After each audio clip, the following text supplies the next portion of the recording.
I was so bound as a pastor of a successful church that one day coming out of the church, me and my wife got into an argument simply because I just told the church to pray for me. And this is how enslaved we were to make sure nobody knows what we're dealing with. How many of you know that, in my culture, Latino culture, we take secrets to the grave. We just never tell you.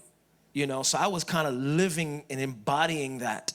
And in the middle of an argument, I jumped out the car. Like while the car was moving, I jumped out the car ready to just wanted to hit her, right there in front of the street and everybody, and that was the moment when I realized that something was inherently wrong, as a pastor. I never hit her, thank God, never went to that level.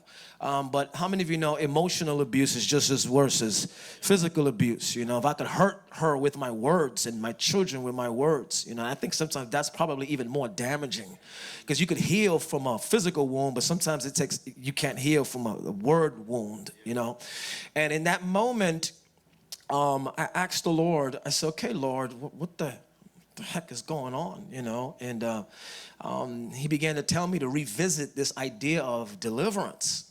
And right there I said, no, a Christian can't have a demon. And I'm telling God, demonize. A Christian can't have a demon, God. So I'm demonized, saying I'm not, that there's no such thing as being demonized,